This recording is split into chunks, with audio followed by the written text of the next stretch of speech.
Bonjour et bienvenue à tous à ce deuxième podcast de la semaine de l'expert comptable. Donc, je ne vais pas me représenter de long en large. Je suis Frédéric Testart, c'est Business Development chez Wolters Kluwer et avec Fabien, ensemble, désolé de le dire, mais on a presque 50 ans d'expérience dans le marché des comptables et donc on va essayer d'apporter toute cette expérience-là sur un sujet qui est d'actualité. Mais est-ce que tu peux nous en parler un petit peu plus sur les podcasts ? Mais écoute, en tant que community manager, j'ai pu participer au roadshow de l'ITA et rencontrer de nombreux bureaux ces derniers mois et ainsi me rendre compte qu'un des sujets brûlants dans les bureaux était simplement le recrutement. Il est très difficile pour un bureau de trouver des collaborateurs qui correspondent aux besoins et ça revient régulièrement. Donc il y a une véritable guerre des talents qui est en cours, tous les coups y sont permis et donc c'est pas toujours facile de trouver un candidat ou de former quelqu'un. Et donc nous avons dans le cadre de la semaine de l'expert comptable, enfin en préparation de la semaine de l'expert comptable, fait une enquête auprès de 270 bureaux, notamment avec des questions tournant autour du recrutement, des conditions de travail, du package salarial, etc., pour voir un petit peu quels sont les problèmes et les besoins et les attentes des bureaux. Oui, parfait. En effet, tu l'as dit, la guerre des talents fait rage. Aujourd'hui, on va essayer de débroussailler un petit peu le sujet, parce que les raisons peuvent être multiples et, heureusement, il y a des solutions à apporter. Alors, on va peut-être essayer de vous donner aussi un petit peu notre expérience à nous au sein de Wolters Kluwer, parce que, d'accord, on est une structure différente, mais on est aussi spécialiste en matière de comptabilité et de fiscalité. Donc, les difficultés que vous rencontrez, on les rencontre aussi. Alors, quand je parle de la guerre des talents, ce fait rage, mais il y a deux choses à scinder. Il y a premièrement, c'est attirer du nouveau personnel.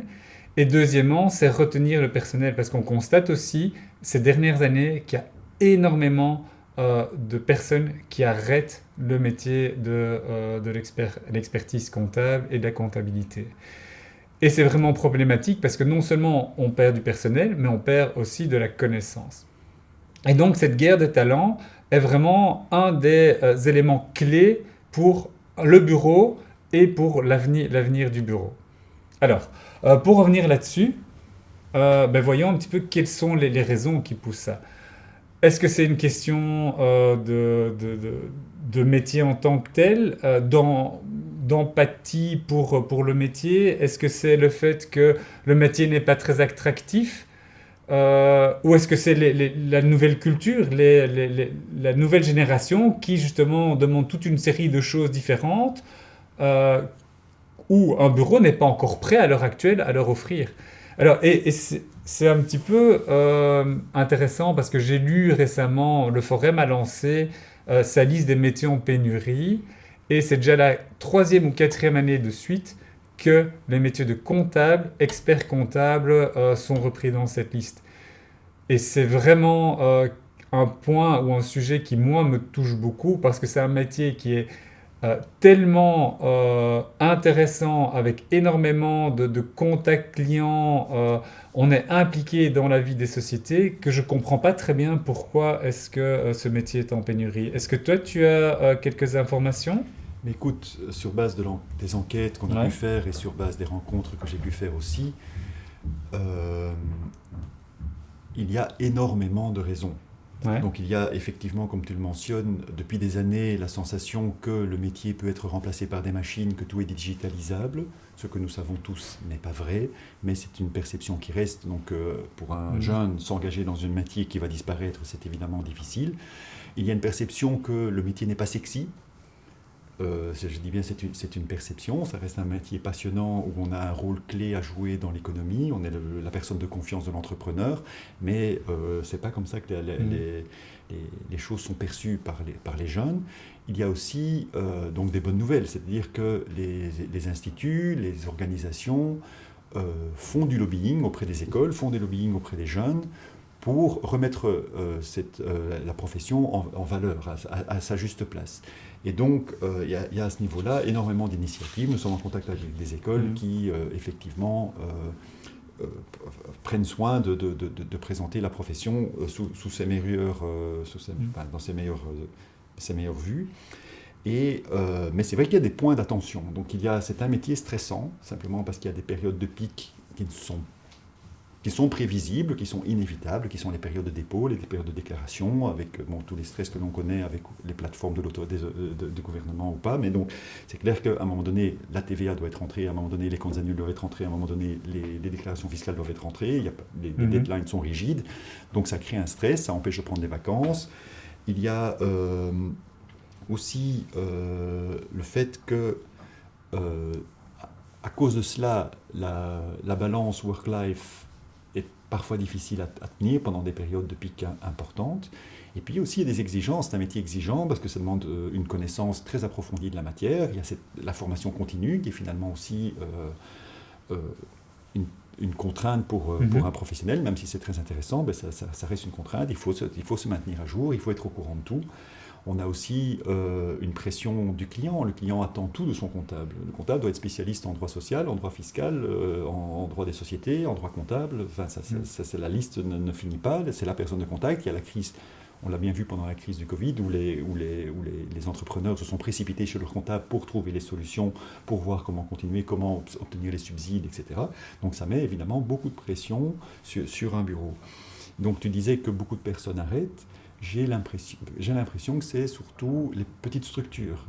Petites structures qui sont sous pression, notamment par des tâches supplémentaires qui leur sont tombées dessus. Je parle ici de l'UBO, de la loi anti-blanchiment, qui mettent une pression administrative en plus sur les bureaux, qui ne sont pas purement de la compta, qui ne sont pas purement de la fiscalité, mais qui clairement sont des choses qu'on attend du comptable, qui fait que justement les petits bureaux sont sous pression et ont du mal, et ça implique effectivement que certaines personnes pensent à arrêter. Non, je confirme, hein, Fabien. D'ailleurs, on a recruté récemment 2 ou 3 personnes qui ont arrêté dans un bureau de comptable à cause du stress. Ils étaient à la limite du burn-out et ils ont fait un choix de vie d'arrêter le métier de comptable et d'expert comptable. Mais voilà, j'ai fait appel à Monsieur Statistique Walter Sclure. Fabien, est-ce que tu as une idée sur les âges de la profession ? Mais c'est vrai qu'on a tendance à parler d'une pyramide des âges inversée dans la profession, et c'est vrai que quand on assiste aux séminaires et aux congrès, etc., on se rend compte que les jeunes ne sont pas très nombreux, mais il faut vraiment redynamiser ça. Et donc je vais dire, pour l'anecdote, dans notre enquête, notre répondant le plus âgé a 79 ans. Ça montre quand même que les gens sont passionnés. J'ai pas la pension. Je l'aurais espéré pour lui, mais donc ça montre aussi la passion que l'on peut avoir pour le métier. Tout à fait. Et donc qu'une personne ainsi continue à fonctionner jusqu'à cet âge-là dans son bureau, c'est extraordinaire. Le plus jeune a 22 ans. Donc ça, ce sont dans nos répondants. L'âge moyen dans les bureaux est de 50 ans dans les bureaux francophones, 45 ans dans les bureaux flamands. Et donc je pense que c'est dû aussi à la structure des bureaux, où on a tendance à avoir des bureaux plus grands en Flandre et des bureaux plus petits, familiaux, en Wallonie-Bruxelles. Et ce qui fait que donc, dans les bureaux plus grands, il y a un roulement plus important, il y a plus de jeunes qui y travaillent. Et donc on remarque aussi que dans les petites entités, l'âge moyen est plus élevé. Donc dans une entité de plus de 10 personnes, l'âge moyen de 43. Dans les petites entités, donc moins de 10 personnes, l'âge moyen de 48. Donc là aussi, on voit les grandes structures sont plus jeunes, les petites structures sont avec des gens plus expérimentés. C'est peut-être aussi dû, mais donc là, évidemment, je n'ai pas de traces dans les statistiques, au fait que les jeunes font leurs armes dans les grandes structures avant d'ouvrir leur propre bureau, quand ils sont plus âgés. Ça peut être une explication aussi, hein. Mais on constate vraiment un conflit intergénérationnel. Et ce conflit est en plus amplifié par le fait que les bureaux plus âgés, si on peut le dire en tant que tels, sont des petites structures qui ont aussi beaucoup plus d'autres difficultés, comme on l'a vu dans notre podcast précédent, et qui sont confrontés pour le futur à des choix qui sont fondamentaux.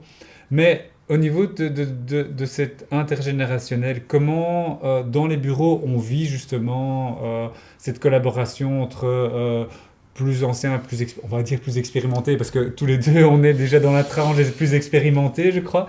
Mais comment est-ce que ces plus expérimentés vivent avec des plus jeunes? Mais en fait, on a posé une question un petit peu au niveau du ressenti. Est-ce que travailler avec une personne d'une autre génération Mhm. est une source de problème? Et alors là, la grande majorité répond non. En fait, Ouais. travailler avec quelqu'un d'une autre génération plus expérimentée est un véritable plaisir. C'est manifeste. On est au-dessus des 90% des gens qui sont satisfaits de travailler Mhm. avec différents profils, différents âges. Et en fait, chacun bénéficie des avantages de l'autre génération. Donc, autant les jeunes vont s'appuyer sur l'expérience matière, l'expérience Mhm. contenue de leurs aînés, autant les aînés vont s'appuyer sur l'expérience technologique et la facilité d'adaptation des plus Des jeunes plus jeunes. générations. Et donc là, Ouais. c'est très encourageant. Ça veut dire que euh, la passion est communiquée et dans les deux Mhm. sens. Donc en Ouais. général, le- voilà, donc dans un bureau avec des différentes générations, ça Ouais. se passe très très très bien. Fabien, je peux te demander de ne pas trop toucher avec tes fiches parce que pour le son, c'est pas très bon. Mais ce que tu dis là, moi je trouve que c'est. Enfin, toi, tu le vois de manière très positive. Moi je dis que ça renforce encore le problème dans les petites structures où les collaborateurs doivent être beaucoup plus multitâches. Et ce multitâche, ben, tu sais pas l'avoir en sortant des études. Mais écoute, j'ai une statistique qui va peut-être un petit peu répondre. Désolé, j'ai beaucoup de statistiques, c'était le but. Mais j'ai appelé Euh, Monsieur ah Statistique oui, c'est aussi, juste, hein, c'est juste, donc. c'est juste, c'est juste. Donc, en fait, 87% des bureaux ne sont pas satisfaits des students qui sortent de l'école. Ils trouvent qu'il y a des manquements, qu'ils n'ont pas assez d'expérience, Ouais. qu'ils n'ont pas un bon contact avec les clients, qu'ils ne travaillent pas en équipe, etc. etc. Donc il y a des manquements. Mais donc ces 87%, ce sont les petits bureaux. Mhm. Parce qu'ils attendent, comme tu dis, du multitâche, ils attendent quelqu'un qui est prêt, quelqu'un qui est opérationnel tout de suite, bien sûr, puisque dans un petit bureau, le nouveau, il représente 30% du personnel, donc il faut qu'il Mhm. soit tout de suite efficace. Or, cette insatisfaction descend à 69% pour les bureaux de plus de 20 personnes. Et là, de nouveau, pour répondre à ta question, simplement parce que dans un grand bureau, le jeune va recevoir un paquet de tâches, enfin, des tâches à effectuer qui sont à sa portée, qui vont lui permettre d'évoluer. Il ne sera pas trop vite propulsé sur l'avant de la scène et donc pourra s'adapter. Et donc peut-être, quand il aura pris de l'expérience, pourra, comme je disais tout à l'heure, peut-être glisser vers un Mhm. plus petit bureau Ouais. et ainsi enfin, faire grandir son expérience. Si tu me permets, moi je ferais un petit parallèle avec ce que je vis dans mon équipe parce que en tant que sales manager, j'ai une équipe autour de moi et c'est vrai que j'aime bien avoir une équipe un petit peu mixte.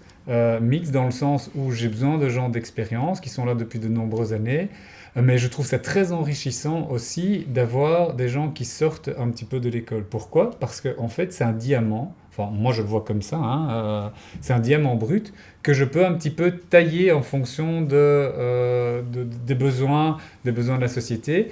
Et en plus, je constate dans cette jeune génération que c'est des gens qui apportent des idées nouvelles, des idées fraîches. Et donc, pourquoi je fais ce lien-là? Parce que j'ai pas été aussi assidu que toi au roadshow de l'ITA.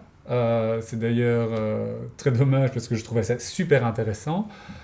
Par contre, au roadshow où j'ai été, très longtemps, on a parlé des stages, des stagiaires et de l'impact des stagiaires.